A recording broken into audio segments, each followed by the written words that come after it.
Dios les bendiga en esta tarde, hermanos. Que el Señor les bendiga y les guarde.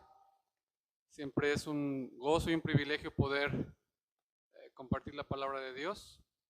La lectura que tenemos destinada, porque hemos estado meditando sobre Primera de Juan. Si no lo pueden ver en pantalla, pues busquen en su Biblia Primera de Juan, capítulo 5, versículos del 18 al 20. Primera de Juan 5, 18 al 20. ¿Sí? Voy a leerlo en nueva traducción viviente. Ustedes lo van a seguir con su...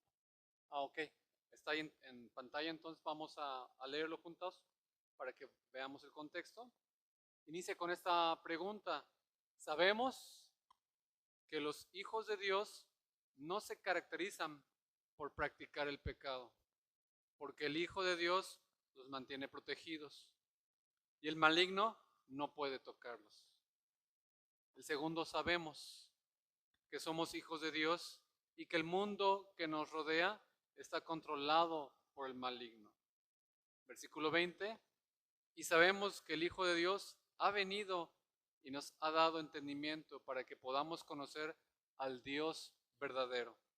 Y ahora vivimos en comunión con el Dios verdadero, porque vivimos en comunión con su Hijo Jesucristo. Él es el único Dios verdadero y Él es la vida eterna. Hemos estado meditando en estas semanas de manera alternada en Primera de Juan. Estamos por terminar el capítulo 5 de Primera de Juan. Y hoy vamos a estar meditando en los versículos 18 al 20 que acabamos de leer. Una de las características en cuanto al razonamiento humano hoy en día es el relativismo. ¿Qué es el relativismo? Mi verdad, tu verdad. Tu mentira, mi verdad. O mi mentira o tu verdad. El objetivo no es esconder la verdad con el relativismo. El objetivo es crear muchas verdades diferentes, que al final del día son mentiras, para esconder de la vista, del horizonte, lo que es la verdad. Y aquí les hago una pregunta, ¿qué es el conocimiento? Juan está acabando su carta y nos invita a una actividad filosófica, concretamente a ser teólogos, estudiosos de Dios. Y nos dice en esta primera carta de Juan, capítulo 5 versículos 18 al 20, pronunciamos estas palabras: solo sé tres cosas. Y si te fijas en esos versículos, tres veces dice el apóstol Juan: sabemos, sabemos, sabemos. ¿Puedes decir como Juan? Solo sé tres cosas. Las que está expresando en estos versículos, pero son tan grandes y son tan profundas que son realmente el fundamento firme de nuestra fe. Sabemos, sabemos, sabemos. Y en esta primera carta de Juan vamos a desglosar estos argumentos que él nos está presentando. Vamos a orar. Te bendecimos en esta mañana. Gracias por tu misericordia, Señor. Gracias por tu bondad. Gracias por tu benevolencia en nuestras vidas. Gracias porque tú has sido bueno, Señor. Te suplico y te ruego, Señor, que prepares tu palabra y la envíes a lo más profundo de nuestro corazón. Que tu palabra sea enviada por ti y regrese a ti, Señor. Que cuando sea enviada, el corazón duro, nuestros corazones endurecidos por el pecado, por el orgullo, por nuestra maldad, sean quebrantados, Señor, como la piedra. Que tu palabra, al ser enviada, penetre hasta lo más profundo de nuestro corazón. Que podamos oír cómo la piel es rasgada, cómo el corazón es quebrantado, Señor. Que tu palabra penetre hasta lo más profundo de nuestro corazón y haga el cambio que debe hacer en nosotros, Señor. Nosotros no podemos, nosotros no queremos, pero es tu palabra y es tu Espíritu Santo el que hace la obra en nosotros. Ayúdanos, Señor, a entender y a comprender el propósito de tu palabra, Señor. Que tu nombre sea glorificado y exaltado en este tiempo. Que tu palabra reine abundantemente en nuestros corazones, Señor, para que podamos actuar en consecuencia. Que tu nombre sea glorificado y exaltado, Señor, por Cristo Jesús. Amén. Juan estaba acabando esta carta, hermanos. Juan está acabando esta carta. Está por terminar esta carta.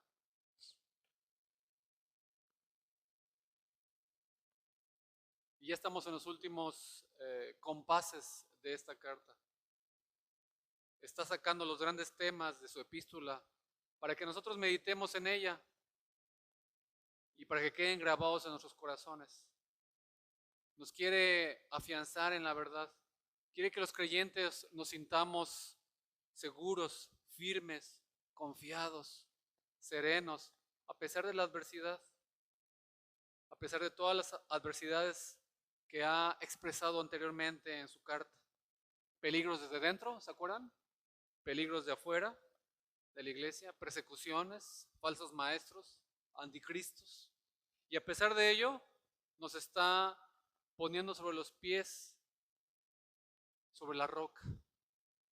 Confiemos en esa fe en el Señor Jesucristo.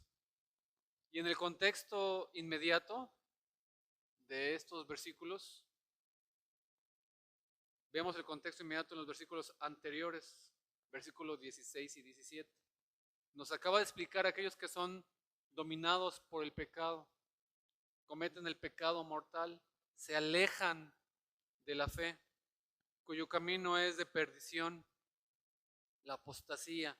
Y justo después de describirnos la apostasía, ahora nos habla de estos principios tan fundamentales en nuestra fe. Los versículos 16 y 17 describen la apostasía, el que caminan en tinieblas, los que se alejan de la luz.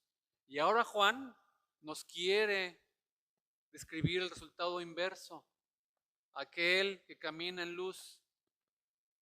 ¿Qué esperanza tiene? ¿Qué certeza tan grande tiene? ¿Qué estado tan bendito de seguridad, de paz en su corazón posee? Que es el que disfrutamos aquellos que estamos en Cristo y permanecemos en Cristo. Quiero recordarles, hermanos, venir a Cristo no es mejorar tu vida. Venir a Cristo no es que acaben los problemas. Venir a Cristo no es hacerte una mejor persona. Estar en Cristo y venir a Cristo es una nueva vida. Es Cristo la fuente de agua viva. Es Cristo el manantial. Es Cristo el pan de vida. Si tú vienes a Cristo para ser mejor persona, estás equivocado en tus propósitos. Juan quiere reforzar nuestra fe. Sabemos, dice la palabra, no lo dudes. Sabemos, quiere que crezcamos en esta certeza. Quiere que creamos más. Y creer más no significa creer más cosas. Significa creer lo que creemos con una profunda convicción. Quiere que estemos absolutamente convencidos de ello. No te conformes con venir el domingo y escuchar la palabra de Dios una hora. Ruégale al Señor, pídele al Señor que te permita crecer en la gracia y el conocimiento del Señor. Pide al Señor que te permita descubrir lo profundo, lo ancho, lo alto de la gracia del Señor. Sabemos que Juan escribe esta carta en el contexto del siglo I, en el cual había muchas sectas gnósticas que empezaban a surgir, estaban contaminando a la iglesia. Y los gnósticos decían que ellos tenían el verdadero conocimiento, la gnosis. Juan nos está diciendo que nosotros los cristianos tenemos el verdadero conocimiento. Nosotros sí sabemos y estamos absolutamente ciertos de aquello que sabemos. Pero no es porque descubramos la verdad, sino porque la verdad nos ha sido dada. Ahí está el verdadero conocimiento. No que tú tengas que descubrir algo oculto respecto a la vida, respecto a los misterios de Dios, sino que Dios nos ha revelado aquello que necesitamos saber. Por eso dice, sabemos lo que el mundo no sabe. El mundo está siempre experimentando e intentando descubrir. Y después viene una moda, y después viene otra moda, después viene un pensamiento, y después viene otro pensamiento. Los cristianos somos los únicos sobre la faz de la tierra que podemos decir sabemos, porque Dios nos lo ha dicho. Nosotros sabemos porque Él nos lo ha dado a conocer. Y Juan no se conforma con que sepamos, quiere que sepamos que sabemos, quiere que este conocimiento esté bien enraizado en nuestros corazones. Como un padre espiritual, Él no se preocupa solamente por nuestro bien intelectual. No nos está transmitiendo un conocimiento meramente. Nos quiere transmitir paz, nos quiere transmitir certeza, nos quiere transmitir esperanza para que abundemos en lo verdadero en medio de tanta mentira, en medio de tanto relativismo, para que caminemos en luz en medio de tanta obscuridad. Y recalca tres cosas que sabemos. La primera en el versículo 18. Dice, sabemos que todo aquel que ha nacido de Dios no practica el pecado. Esta es la señal de nuestra ciudadanía celestial. Es nuestro pasaporte. Es una gran verdad que ya he repetido varias veces en esta carta anteriormente. Hemos abundado en ese tema en otras ocasiones. Juan ya nos lo ha enseñado. Aquellos que apostatan de la fe caminan en la oscuridad, caminan en pecado, practican el pecado. ¿Salieron de nosotros? Porque nunca fueron de nosotros. No es que se haya perdido la salvación, sino que nunca la tuvieron.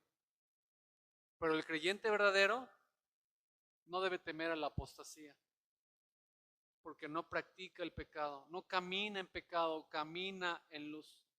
El cristiano verdadero no practica el pecado, no porque tengo una gran fuerza, no porque soy muy capaz, no porque seamos supermanes espirituales, sino porque, dice el pasaje, ha nacido de Dios. No es que hagamos las cosas diferentes, es que somos diferentes. Es un ADN espiritual el que Dios ha puesto en nosotros. Es una identidad espiritual. La vida cristiana es mucho más que venir a la iglesia, hermanos, hermanas. La vida cristiana es mucho más que venir con tu Biblia bajo el brazo y profesar fe y bautizarte. Hay muchos en esta iglesia y en muchas iglesias que vienen a la iglesia y profesan fe y se han bautizado y van de cabeza al infierno. La vida cristiana es haber nacido de Dios. Haber nacido de Dios. Todo aquel que ha nacido de Dios no practica el pecado. Así que lo primero que te debes preguntar no es cuál es tu relación con el pecado y cómo luchar contra el pecado y cómo resistir el pecado. Lo primero que te debes preguntar es cuál es tu relación con Dios.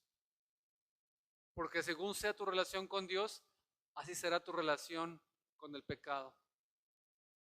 Si hay una auténtica relación con Dios, el Padre, el Hijo, el Espíritu Santo, has sido adoptado a la familia espiritual, has nacido de Dios, vas a dar la espalda al pecado. Desecharás el pecado, odiarás el pecado, aborrecerás el pecado. Y no el pecado de tu vecino, el de tu esposa, el de tu esposo, el de tus hijos. tu propio pecado. Lo hemos estado viendo en las lecciones de la mañana. Esa lucha contra el pecado se nota, se ve, se siente. Si esa lucha con el pecado no se ve, no se nota, no se siente, Jesucristo no está presente. Esta es la gran pregunta, hermano, hermana, amigo, amiga. ¿Has nacido de Dios? Todos llevamos el ADN de nuestros padres, ¿verdad? Hay algunos que no hayan nacido de su padre o su madre, ninguno. Llevamos el ADN físico de nuestros padres. Si somos blancos, de tez blanca o tez morena, si somos altos o chaparros, si tenemos pelo quebrado o lacio, es gracias a nuestros padres. Y nuestros padres a sus padres. Y nuestros abuelos a nuestros bisabuelos. Se hereda genéticamente. Hay información genética que va plasmándose en cada uno de nosotros. Aquí está diciendo Juan que el que ha nacido de Dios lleva el ADN espiritual de Dios, lleva su carácter, lleva su esencia, lleva su identidad. 1 Juan 3:9. Todo el que es nacido de Dios no practica el pecado, porque la simiente de Dios permanece en él. Imaginen por un momento que tengo un perro en mi casa. Y es que la primera carta de Juan habla tanto del carácter y la esencia que hay que acudir a ejemplos de la naturaleza. Imagina que tengo un perrito en casa y me preguntas por él y te digo, es un encanto. Es una ternura este perrito. Es encantador. ¿Y qué tal? ¿Qué hace? Bueno, yo te podría decir, a veces se lava solito con su lengua su cuerpo. Oye, qué bien. Además, le gusta jugar, le gusta saltar, le gusta subirse a los lugares altos. Sube al sofá e incluso trepa por las cortinas. Le gusta jugar con una madeja de lana. Si le pongo una luz o un láser, una lámpara, la persigue. Le encanta la leche, le encantan las sardinas. Quizás estarás pensando y te me quedarás mirando, ¿de qué me estás hablando? ¿No querrás decir que lo que tienes en casa no es un perro, sino un gato? No, ¿qué va? Es un perro. Mañana te lo traigo. Y al día siguiente vengo con el animalito en mis brazos y tú lo miras y dirás, eso es un gato. Yo te digo, ¿qué te parece mi perro? ¿Quieres que ladre? Sí, sí, anda, que ladre. Y el gato en lugar de ladrar dice, miau. Ya ves, acaba de decir miau, es un gato. Yo te digo, no, es un perro. Es que es bilingüe, maneja varios idiomas. Cualquier cosa con tal de negar la realidad. Tú empezarás a mirarme y pensarás que estoy loco. Todas las evidencias del mundo apuntan a que esto que traigo en las manos es un gato. Y yo sigo aferrado pensando que es un perro. Y tú pensarás, ¿sabes qué? No tiene caso estar discutiendo contigo. Hermanos, hermanas, hay quienes ven cristianos donde solo hay pecadores no convertidos dentro de la iglesia. Pues algunos piensan así sobre sí mismos y algunos piensan así sobre otros y dicen, soy cristiano, cuando en su vida todas las evidencias están diciendo que no eres cristiano, que no es cristiano. Hay quienes piensan así sobre su esposo o su esposa o su padre o su madre o su hijo. Es cristiano, aunque todas las evidencias te están diciendo, te están gritando que no es cristiano. Porque es una cuestión de naturaleza. No me digas que hay un cristiano carnal, porque no existe tal cosa. Si estás en Cristo, si Cristo está en ti, tu vida va a reflejar el carácter y la naturaleza de Cristo. Es lo que está diciendo Juan aquí. Si hemos nacido de Dios, entonces caminaremos en luz. Si no has nacido de Dios, caminarás en pecado, practicarás el pecado. Ustedes recuerdan el pasaje donde en aquel día me dirán, Señor, Señor. ¿Recuerdan? En tu nombre hicimos muchos milagros. En tu nombre, ¿qué hicimos? Curamos enfermos. En tu nombre, alimentamos a mucha gente. ¿Saben dónde se hicieron estas cosas? ¿Dónde hicieron esas cosas estos hombres? Dentro de la iglesia, la gran mayoría. No te hace cristiano venir a la iglesia. ¿Qué? ¿Me estás diciendo que no venga? No estoy diciendo eso. No te hace cristiano traer tu Biblia y bañarte y peinarte y oler rico y sonreír, paz de Cristo. Eso no te hace cristiano. Te hace cristiano el haber nacido de nuevo. Y tú no puedes nacer de nuevo por tus propios méritos y cuenta. Es una obra de Dios. Es una obra del Espíritu Santo. Es una obra de Jesucristo en la persona. Dile más bien a tu propio corazón, a ti mismo que te estás engañando. Dile lo que el Señor Jesús le dijo a Nicodemo: te es necesario nacer de nuevo. Es necesario nacer de nuevo. Juan nos está enseñando esto en este primer sabemos. Lo pueden ver ustedes en el versículo 18. Pero además hemos de tener claro que Juan no nos está enseñando el perfeccionismo. Tampoco somos perfectos. Y lo hemos dicho tantas veces anteriormente en otros sermones en esta serie.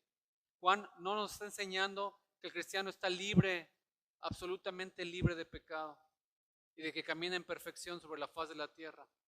Seremos perfectamente santos cuando estemos en la gloria. Aquí siempre vamos a estar luchando contra el pecado. El verdadero cristiano no practica el pecado, pero tristemente el verdadero cristiano cae y peca. Como Pedro, como David, el rey David, como tantos otros. Ya en 1 Juan 1:10 describe así esta realidad el apóstol Juan. Si decimos que no hemos pecado, le hacemos a él mentiroso. Y venimos a la iglesia como si no hubiésemos pecado. Pero peca el otro y lo queremos acabar y aniquilar. Y con esta actitud que tenemos, le estamos diciendo a Dios que es mentiroso. Porque yo no peco, yo no soy adúltero, yo no soy borracho, yo no soy ladrón. Pero ¿qué tal tu codicia? ¿Qué tal tu adulterio espiritual a no amar a Dios con todo tu corazón, con toda tu mente y con todas tus fuerzas? Y en 1 Juan 5:16 se nos dice que oremos por el hermano que haya caído en pecado, para que el Señor lo restaure y lo restituya. Por supuesto que el cristiano verdadero no debe pecar. El cristiano cae y se levanta. Cae en el fango, pero sale del fango. No se queda ahí.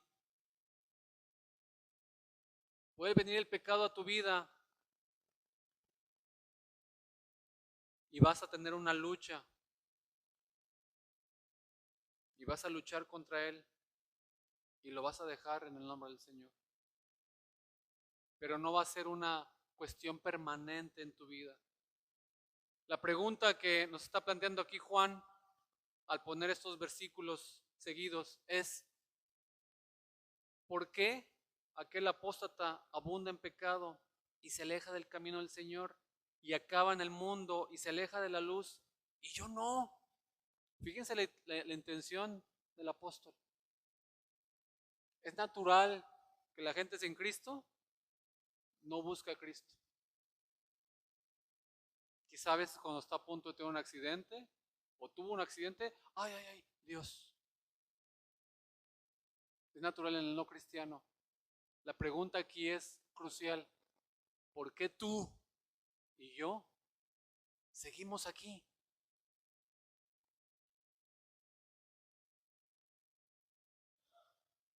¿Cuál es la diferencia entre el apóstata y tú? El apóstata se siente tentado por el mundo y su corazón corre detrás de los ídolos en este mundo, como Giezi corría detrás del carro de Naamán. El pecado con todas sus artimañas acaba seduciendo al apóstata. La cizaña crece más y agua el trigo. Hay más tinieblas que luz. Regresa al mundo de donde vino. ¿Por qué no pasa así conmigo? ¿Por qué no pasa así contigo? Esa es la gran pregunta que nos está planteando aquí el apóstol Juan. Y dice el versículo 18, pues aquel que fue engendrado por Dios le guarda, porque el Señor Jesucristo te guarda, te sostiene, te protege, te cuida. El entender esto, hermanos, debería ser un acto en el cual eres la persona más humilde y más agradecida. Cuando tú te guardas, cuando tú te sostienes, pasan 5 segundos y ya caíste. Y ya pecaste contra Dios. Porque eres autosuficiente. Separados de mí, absolutamente nada bueno puedes hacer.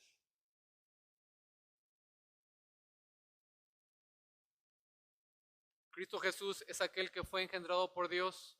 Nosotros somos nacidos de Dios. Él es engendrado de Dios, de su misma sustancia, de su misma naturaleza. Es el Hijo de Dios y nosotros somos hijos de Dios.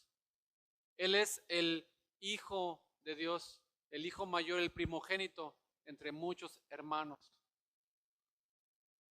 que ahora nos cuida, que ahora nos guarda, que nos sustenta. Es lo que Juan está diciendo aquí. Qué bendita doctrina, hermanos. La perseverancia de los santos, o como algunos también le llaman, la perseverancia de los santos,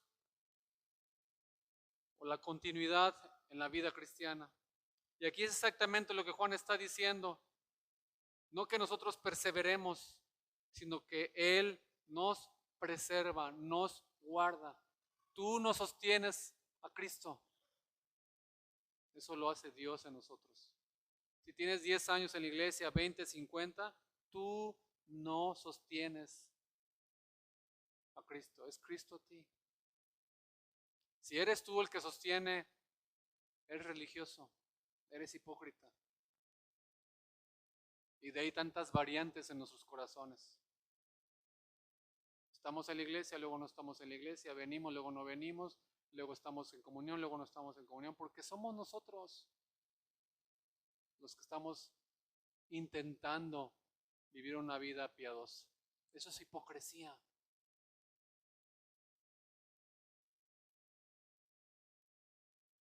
¿Por qué no es mi caso el del apóstata? Porque aquel que fue engendrado por Dios me guarda, me protege, me sostiene.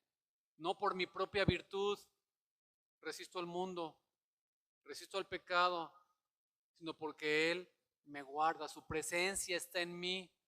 Cristo estorba los planes de Satanás, que Satanás tiene para destruirme. Cristo hace que el pecado pierda hermosura delante de mis ojos. Cristo hace latir mi pecho más y más por su causa.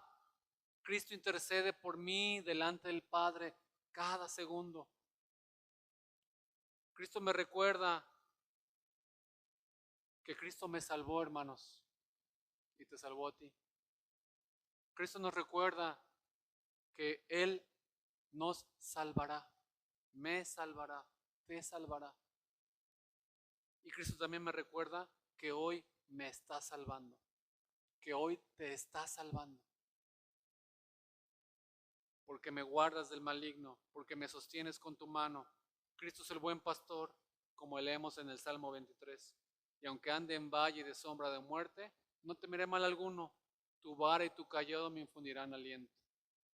El Señor Jesucristo está conmigo, guiando mis pasos, y continúa diciéndoles, y el maligno no los toca.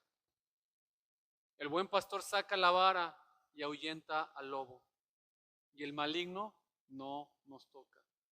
Qué hermosas frases están estas juntas, puestas estas frases. Él me guarda, y es casi como un reflejo de la primera, el maligno no me toca. No tiene poder sobre nosotros, no tiene autoridad sobre nosotros.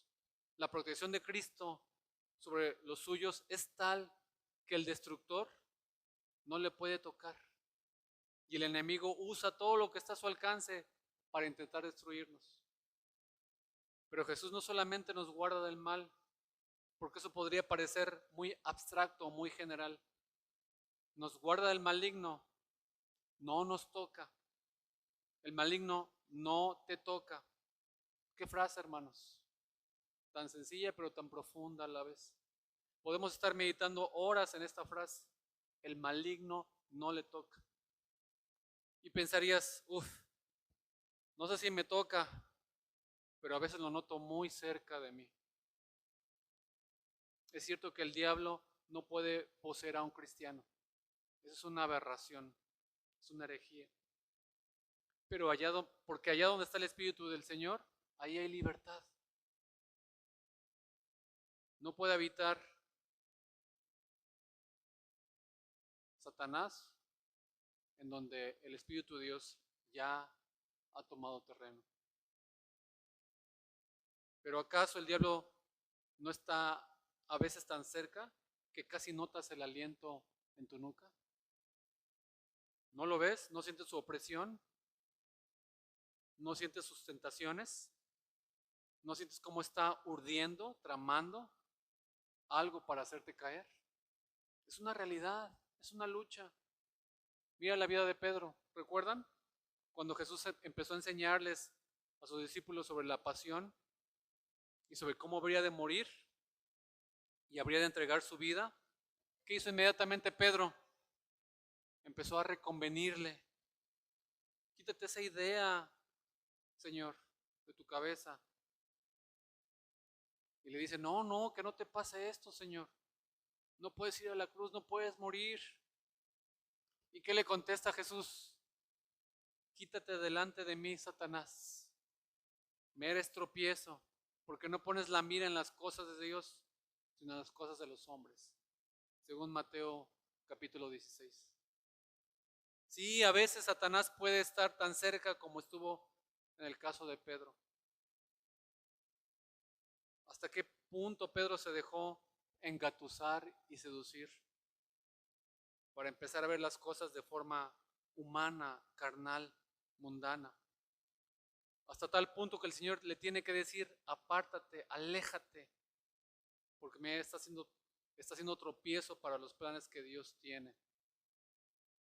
Hermanos, hermanas, no queremos ser estorbo a los planes de Dios. Queremos ser instrumentos en los planes de Dios. Pero el diablo tienta, el diablo seduce, el diablo engaña, el diablo planea, el diablo susurra. Incluso puede afligirnos por unos días. Sabemos que Satanás solo tiene la libertad que Dios le concede. Como un perro rabioso agarrado por una cadena. Dios puede soltar más cadena o menos cadena. Y es lo que vas a poder ver y entender que hace Satanás. ¿Se acuerdan en Job, capítulo 1? Satanás se acerca a la presencia de Dios y Dios le concede esa libertad para tocar la vida de Job. ¿Y cómo lo toca? ¿Con qué rabia? ¿Con qué furia? ¿Qué prueba tan grande tuvo que experimentar Job? Y el enemigo es despiadado y muy poderoso.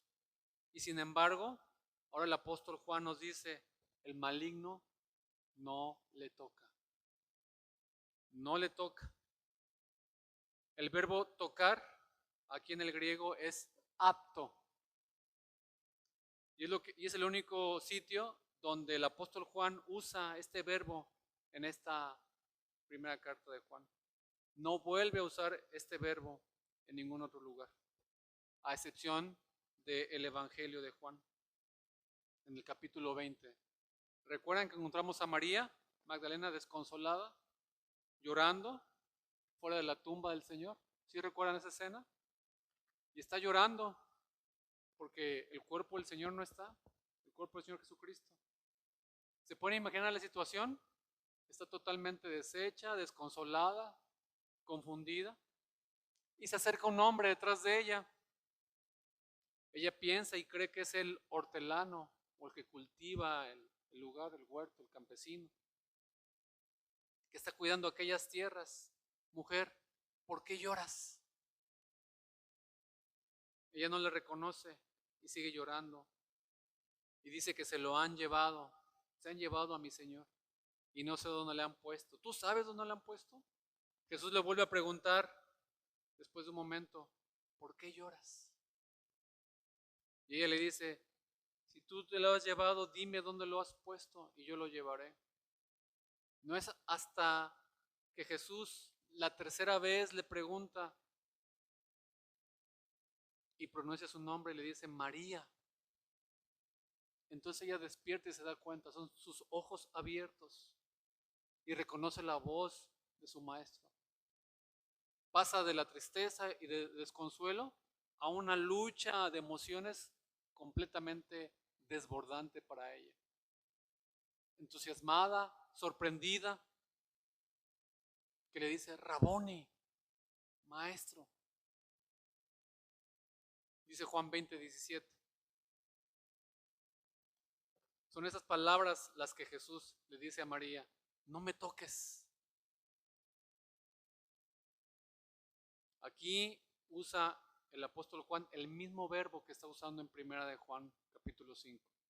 Porque aún no he subido a mi Padre, mas ve a mis hermanos y diles, subo a mi Padre y a vuestro Padre, a mi Dios y a vuestro Dios.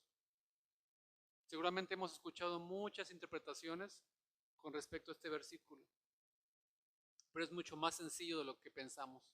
El verbo apto, que traducimos a veces aquí, en estos pasajes, como tocar, se puede traducir también como agarrar, asir, sostener. Y puede que algunas de nuestras traducciones usen estas expresiones. María estaba desconsolada porque piensa que han robado el cuerpo al Señor. Está triste.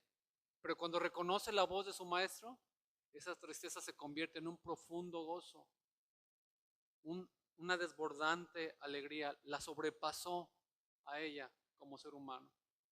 María corriendo, va corriendo al Señor y lo abraza, lo agarra y no lo va a soltar.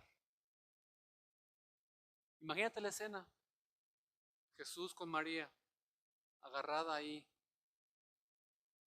Entonces cuando Jesús le dice, María, suéltame. María, me tengo que ir. Además tienes que ir a nuestros hermanos y decirles lo que acabas de ver. Que me has visto resucitado, que estoy aquí. Tú tienes que ir allá con mis hermanos. Tienes una misión. María, María, suéltame. Déjame, María. No me puedo quedar. Ya sé lo que has estado pasando, pero tengo una misión. Tengo que ir a mi Padre y tú tienes que ir a mis hermanos a dar la buena noticia. María, suéltame, apto. Y ahora está diciendo en la primera carta de Juan capítulo 5, el diablo no apto.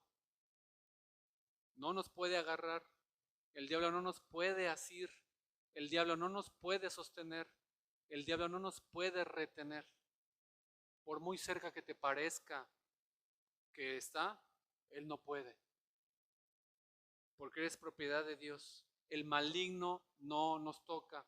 Hermanos, qué tremenda afirmación que va al corazón de cada creyente. Que por muy cerca que notes el aliento de Satanás, no te puede asir, no te puede tocar. Estás en las manos del Señor. Pero te das cuenta de que exactamente lo contrario también es cierto.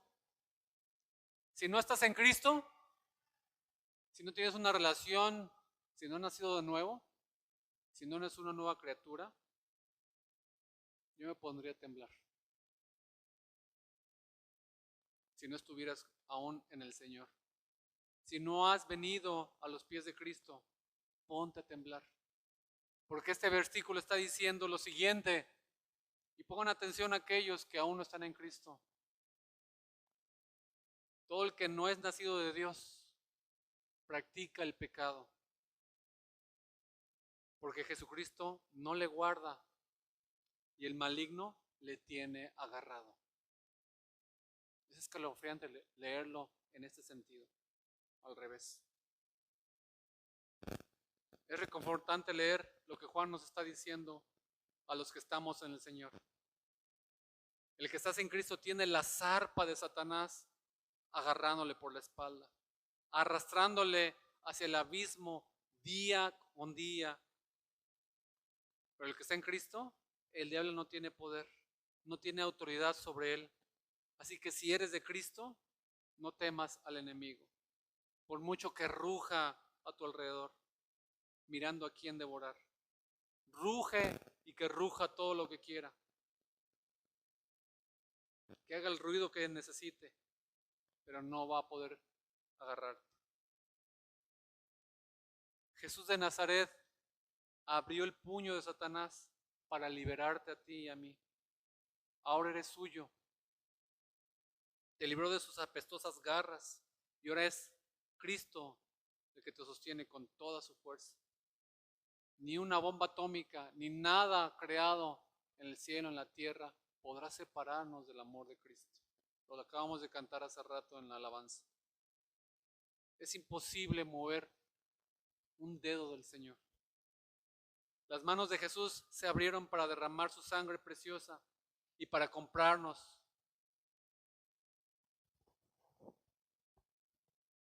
Pero cuando Jesús nos compró, Él te guardó en el hueco de su mano. Y jamás va a perder aquello que Él ha comprado con su sangre. Eres suyo por la eternidad. Mis ovejas oyen mi voz, dice Juan capítulo 10. Y yo las conozco y me siguen. Y yo les doy vida eterna y no perecerán jamás, ni nadie las arrebatará de mi mano. Sabemos, hermanos, por tanto, que el Señor nos guarda. Sabemos que el maligno no nos toca. Pero continúa el versículo 19. Sabemos que somos de Dios. Somos su propiedad. Y el mundo entero está bajo el maligno. Satanás no tiene potestad sobre nosotros, pero Satanás tiene potestad en el mundo. Se pasea a sus anchas y pondrá el mundo de cabeza y pondrá el mundo en tu contra para intentar acabar con la iglesia del Señor. Nosotros somos de Cristo, pero el mundo está bajo el gobierno del maligno. Y desde una perspectiva cristiana, tiene mucho sentido ver todo lo que sucede en las noticias y en el mundo. No nos sorprende nada, porque sabemos cómo está el mundo a causa del pecado y de la obra de Satanás. Vemos una noticia y cambiamos y la misma noticia y peores noticias, secuestros, asesinatos, guerras, un montón de corrupción. Pero todas esas cosas no nos extrañan. Tiene sentido para nosotros porque entendemos que el mundo está bajo la influencia de Satanás. Pero la gente que no conoce a Cristo, la gente que es ajena a Cristo, siempre está con propuestas. Habrá que mejorar el sistema educativo, es cuestión de dinero, hay que sanear la economía. No, al final es una cuestión de religión, etc., etc. Es una cuestión de pecado del mundo, hermanos, de la consecuencia del corazón y de que el mundo entero está bajo el maligno. Satanás va escribiendo el guión que van siguiendo tantas familias, tantos matrimonios, tantas personas.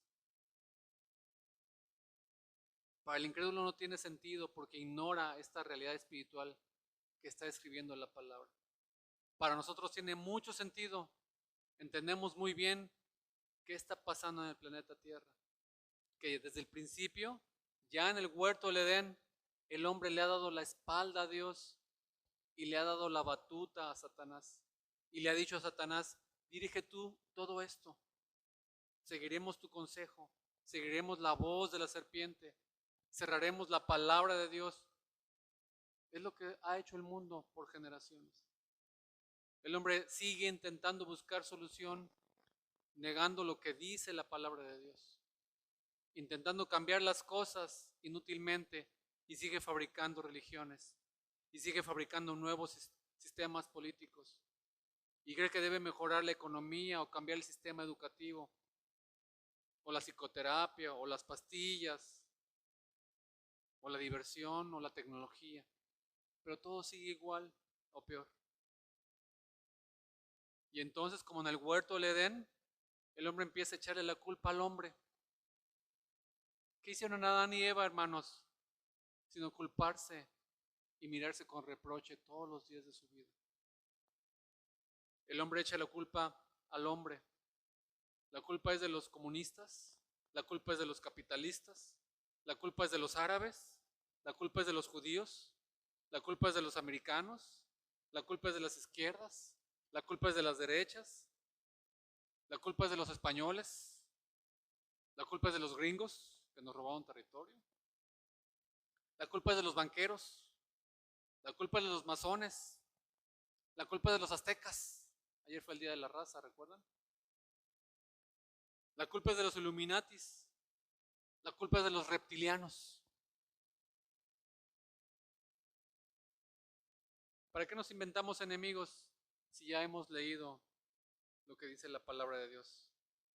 Adquiramos la mentalidad, hermanos, de Dios sobre las cosas. Y Juan lo define de una forma tan sencilla, pero tan profunda. El mundo entero está bajo el maligno. El mundo entero está bajo el mal. Fijémonos que contundentemente el apóstol Juan, el mundo entero, no seamos incrédulos, seamos crédulos, seamos sabios. El mundo entero está bajo el maligno. Todas las culturas, todas las épocas, todos los estratos sociales están bajo el poder, bajo la influencia del enemigo. Solo hay un lugar en el mundo en el cual Satanás no tiene poder, y esa es la iglesia de Cristo. La embajada del cielo, la sangre de Jesús es la kriptonita de Satanás. Y nosotros hemos sido rociados con esa sangre. Cuando Satanás se acerca a nosotros, se ve desarmado, se ve inválido, no nos puede tocar. El mundo entero está bajo el maligno. ¿Nos damos cuenta, hermanos, de las implicaciones de esta frase? Satanás igual está inspirando la canción de la estrella de pop del momento, que luego van a escuchar los muchachos o nuestros hijos. Igual Satanás está susurrando una nueva ley anticristiana al presidente de gobierno. Tiene una nueva cátedra en todas las universidades. Tiene un escaño en el Congreso de los Diputados de cada país. Es accionista mayoritario de las multinacionales. Es jefe de los guionistas de las películas de Hollywood.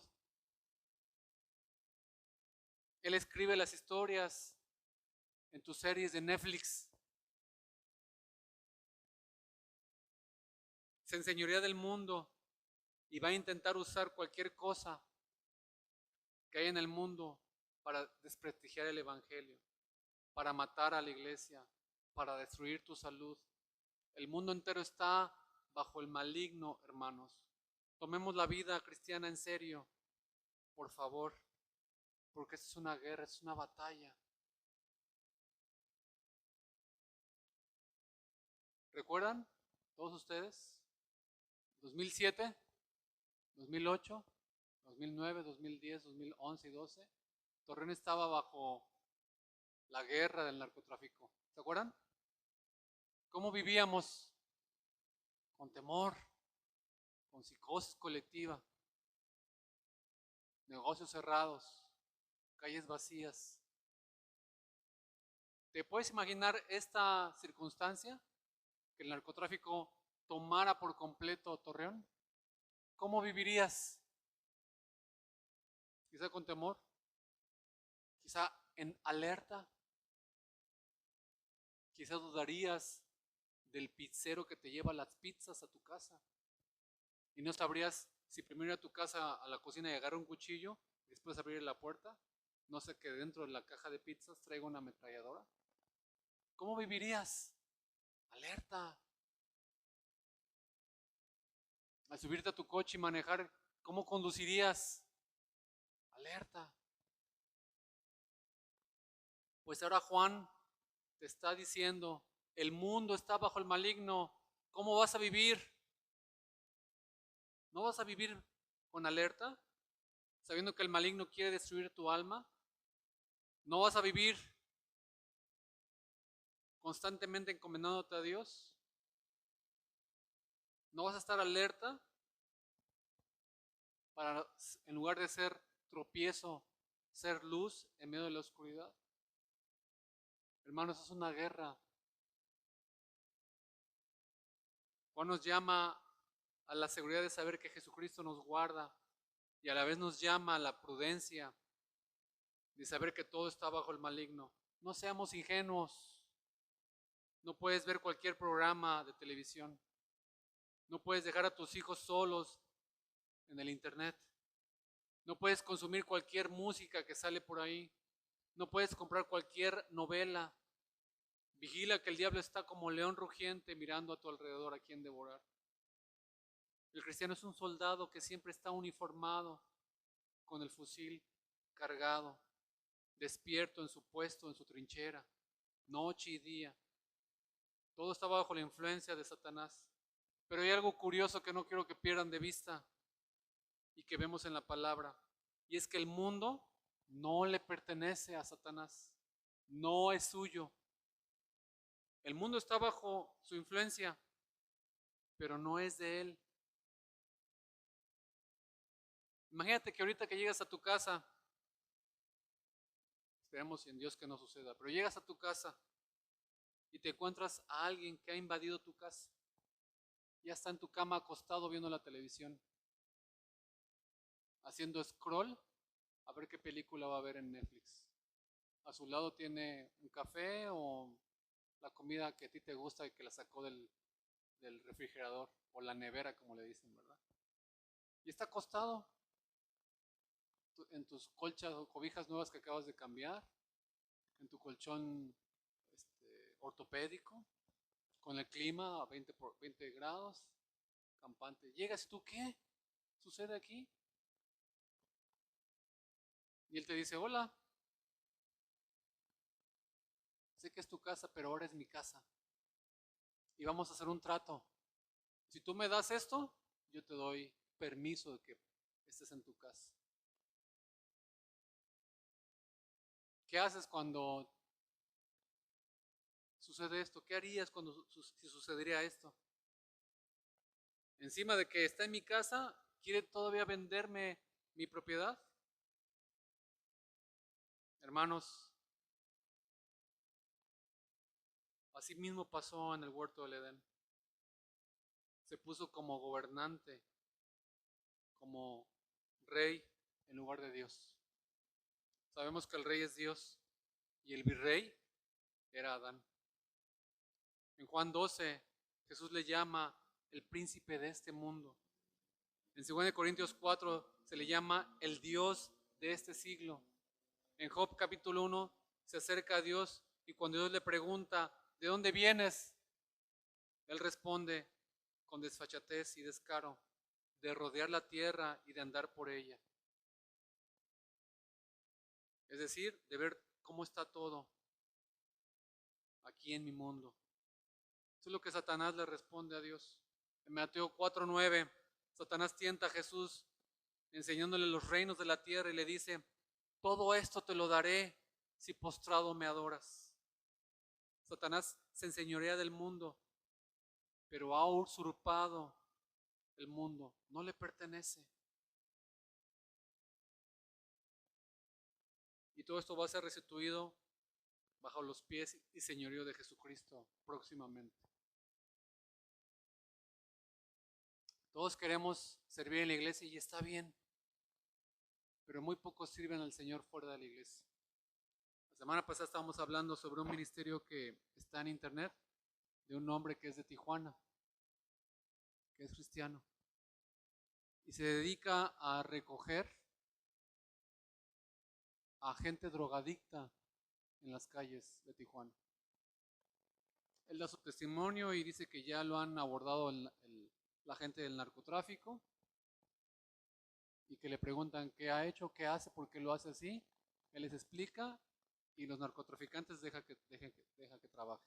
Ya lo conoce, incluso la policía municipal lo conoce. ¿Y qué hace esta persona?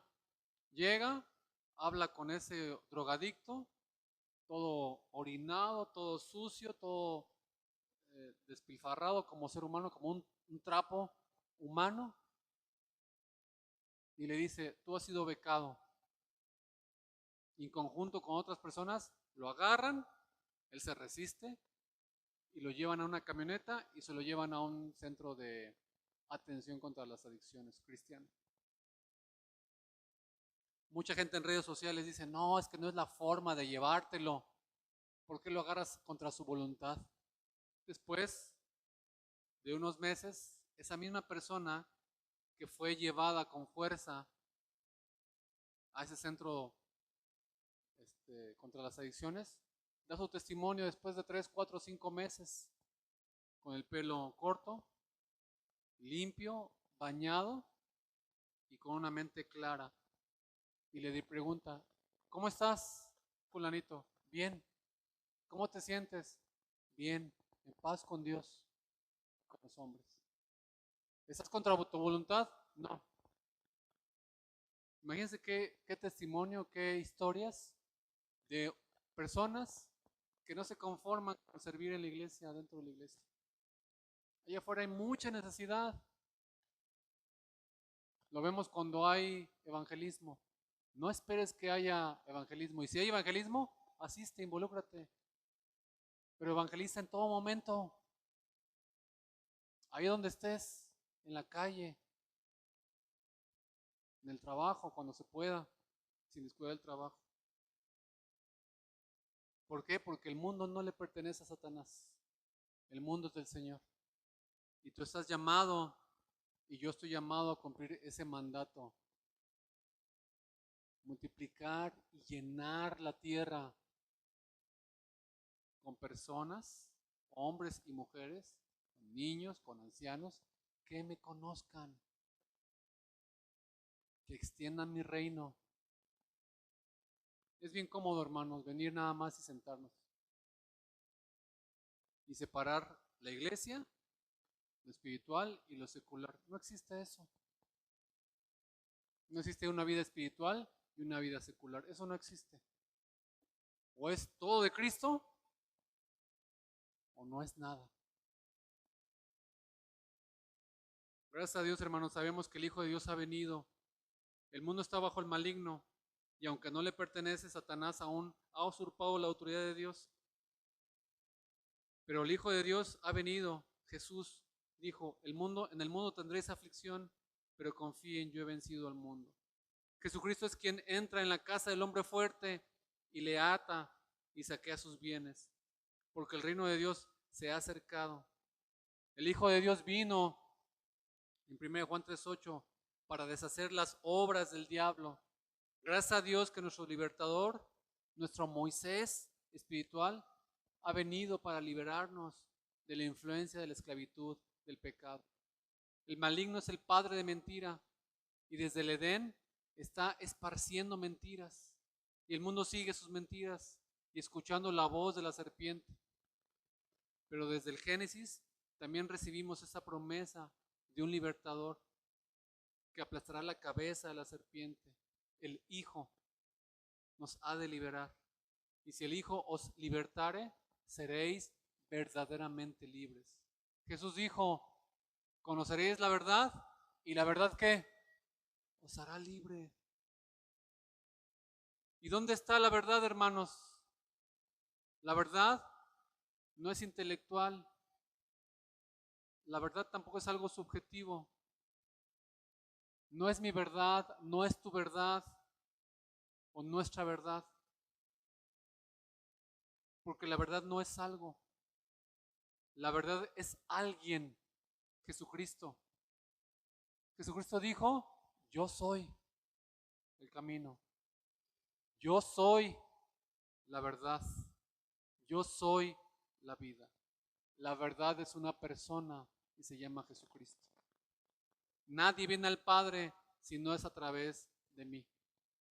Y nos encontramos con esta confianza tan profunda en las palabras de Juan. Y Juan nos dice hasta 3 veces que sabemos, sabemos, sabemos. Y ahora para concluir, cuando dice también hasta 3 veces, lo que sabemos es la verdad que Jesucristo trajo, la verdad encarnada. Dice el versículo 20, sabemos que el Hijo de Dios ha venido y nos ha dado entendimiento para conocer al que es verdadero. Y estamos en el verdadero, en su Hijo Jesucristo. Este es el verdadero Dios y la vida. Hasta 3 veces recalca que estamos en el verdadero. Y damos gracias a Dios porque es el Señor Jesucristo que vino a rescatarnos del poder del pecado. Él vino a darnos una nueva naturaleza. Él vino a comprar nuestro rescate. Él vino y gracias a sus méritos, y nunca a los tuyos o a los míos, que ahora somos hijos de Dios y el pecado no tiene potestad sobre nosotros. Damos gracias a Dios porque Cristo nos guarda del maligno, porque ha vencido al diablo, porque estamos seguros en su mano poderosa, porque Satanás no tiene poder sobre nosotros, su iglesia.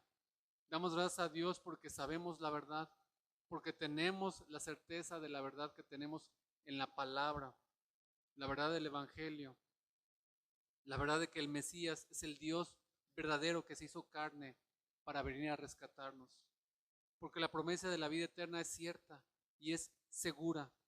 Y damos gracias a Dios porque ese Jesús, el buen pastor del Salmo 23, es el buen pastor para ti y para mí. Dice el siguiente versículo, Él también da su vida en rescate por sus ovejas y nadie las arrebatará de mi mano. Y aunque estemos cruzando por el valle más oscuro, de sombra de muerte, sabemos que Él está con nosotros y su vara y su cayado nos infunden aliento todos los días y en su presencia podemos estar confiados. Vamos a orar. Señor, te damos muchas gracias por tu misericordia y tu bondad. Gracias, Señor, porque ahora has escrito tu palabra para que nosotros sepamos, para que nosotros estemos ciertos de que sabemos que estamos en ti, que tú eres poderoso, que tú eres verdadero, que tú eres verdadero, que tú eres verdadero, Señor, porque eres Dios. Sabemos que estamos en ti porque hemos sido engendrados por ti, hemos sido rescatados por ti, oh Jesucristo. Te suplico, Señor, que infrinjas esa certeza en cada corazón. De aquellas personas que son tuyas, tú grábalas, Señor, tatúa esta verdad en el corazón de cada cristiano. Y aquella gente que no te conoce, aquella gente que no es tuya, te suplico, Señor, ten misericordia de ellos y extiende tu pacto en ellos, Señor.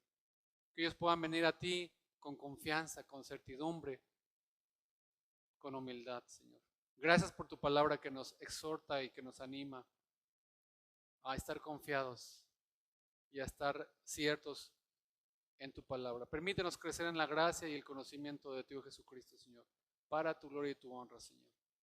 Te suplico que hagas carne en nosotros tu palabra, Señor, por Cristo Jesús. Amén. Que el Señor les bendiga.